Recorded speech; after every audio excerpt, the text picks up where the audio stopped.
What is your most bone-chilling and hair-raising, we need to get out of here story?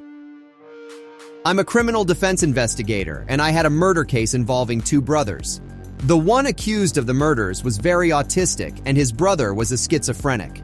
The schizophrenic brother lived in a potato shack in the middle of the desert.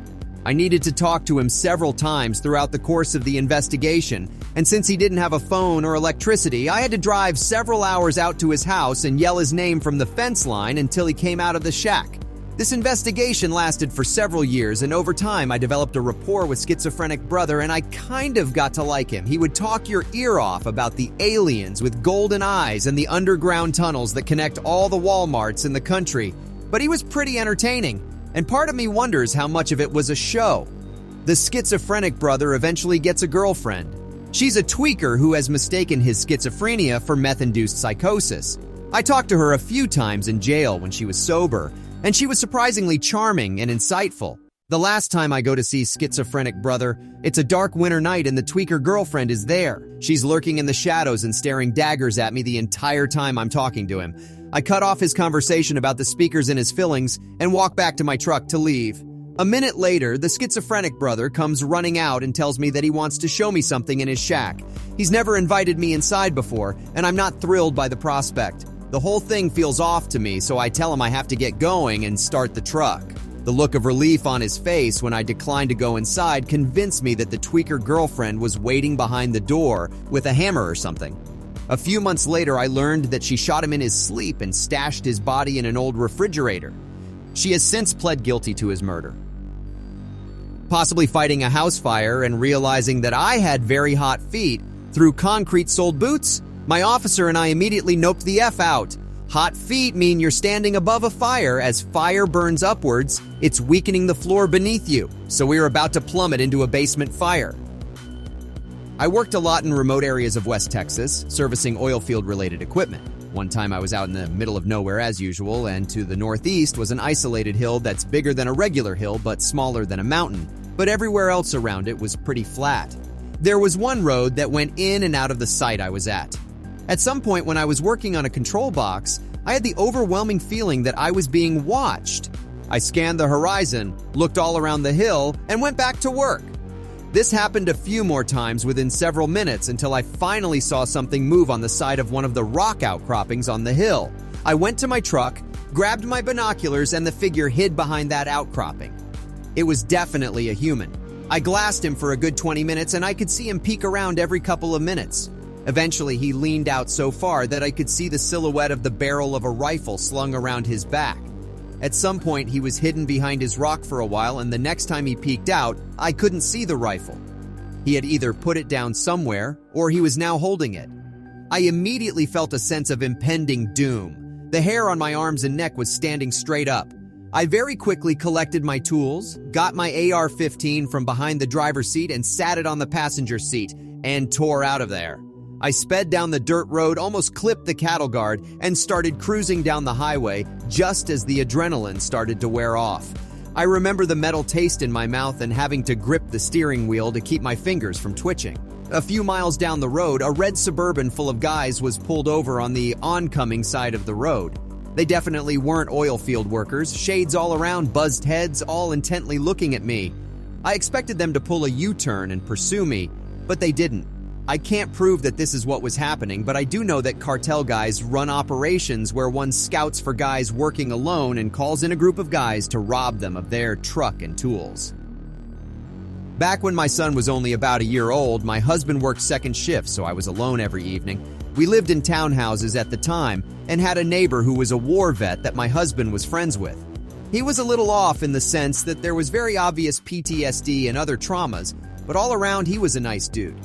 Anyway, one evening, this guy knocked on the door. I opened it thinking he probably was looking for my husband and I was just gonna let him know he was working. Dude was super drunk, wouldn't stop talking, and kinda made his way into the house. He also brought his huge German Shepherd with him. I was trying to be friendly, but I had the worst feeling in my stomach.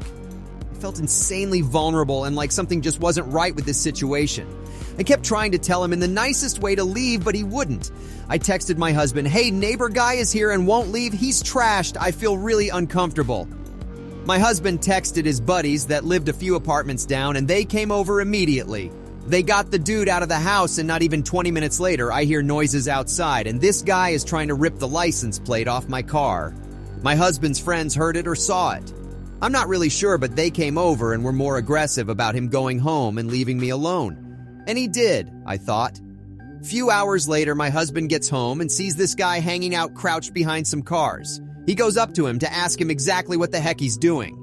I don't know the exact details because I stayed hiding in the house, but this guy had ropes and some other weapon on him and full intentions of assaulting me that night. It makes me sick to think that if my husband's friends wouldn't have came over as fast as they did to help me, my poor son would have watched something horrible happen to me, or even worse, what could have happened to him as well. I was driving Uber one night a couple of years back. I picked up 4 guys from a club, and listening to them talk, I realized that 2 guys, one of them ordered the ride, had met the other 2 at the club and were on the way to get coke from one of their cousins. There was an odd vibe. Some of the conversation didn't seem the most linear, and I was hyper aware that these drunk dumbos were heading with 2 strangers to a drug deal, and I was the one driving them. I did not want drugs in my car, and I was very aware that we might be on the way to an ambush. If we'd been heading anywhere remote or sketchy, I had to figure out how to end the ride. The 2 wannabe dealers kept trying to get in touch with their cousin via cell phone. Went to an apartment just off of Main Street, and after both had gone into the building, I just said, "Should we leave?" to the guys, and we did. I still don't know if it was just a ploy for a free ride, the guy was just too drunk or dumb to pull off a basic coke deal, or something nefarious that didn't finish. I don't tell this story often, but this seems like a good place. Back in college, I used to drive up the Oregon coast on weekends, then just crash in my car when I got tired. I woke from a nap in the driver's seat, and something just didn't feel quite right. It was just dusk and the light was fading pretty fast. I yawned and stretched, and as I did so, I turned my head to the side and just caught a face ducking down below my rear passenger window. I went to hit the lock button just to make sure, and in my panic, I accidentally unlocked the doors briefly and then locked them again. I stared at the window for a few minutes, knowing that someone was crouching just out of sight. Eventually, I started the car and thought I heard a scuffing sound. Whoever it was didn't reappear, but that was enough for me. As I noped out of there and pulled out back onto Highway 101, I glanced back, and a bald figure in a red t-shirt with something wrapped around his face booked it into the woods on the side of the road. That was the end of that weekend trip. I drove the 2 hours back to my dorm room, white-knuckled hands locked on the steering wheel. I had to pull over a few miles down the road, though, to deal with the adrenaline shakes. When I was 27, my girlfriend lived in a crappy part of Hollywood, Florida. She had a pretty young kid, but the dad ended up going to jail for assault. The place she could afford was really run down, with all sorts of addicts and genuine lowlifes living in the units around her. She hated the place, but she couldn't move in with me because I was just renting a room where I lived. It was better than living at her parents', though. She had a drunk, abusive dad and addict mom. I went to visit her after my shift ended at 9 at night and picked up some food and planned to cook for her. We were there for about an hour just sitting on the couch watching her kid play with a box. Then the banging started on the door. She looked terrified, thinking it was her ex. I'm kind of freaked out also because I heard all these stories about him. Some guy is cursing and hitting something against the door hard. We don't even want to peek through the window or peephole thinking he's got a gun. We call the police, but the operator is having a tough time hearing us. Then we hear some other woman screaming and cursing, and turns out he had the wrong door. We hear them start fighting, smashing, and more screaming. It sounds like she's spitting, and we hear punches. We're not sure if it's her or him, but it's very loud. The 911 operator says the police are on their way. The kid starts screaming because he's scared. The man outside starts banging on the door again.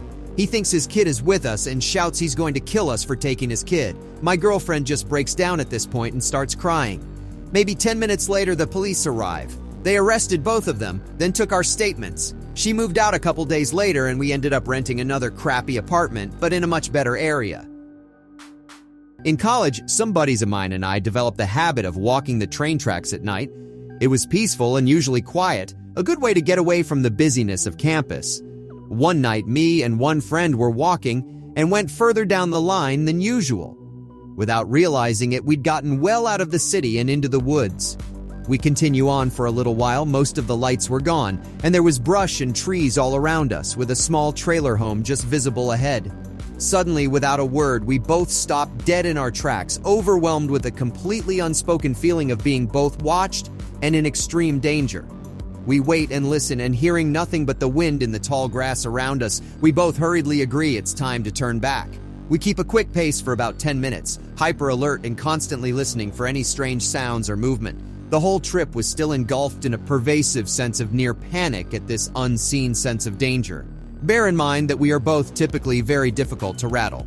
Finally, we clear the trees and get back to what we called the junction, an intersection of two tracks with a switcher near some warehouses, and also where there is significant light again.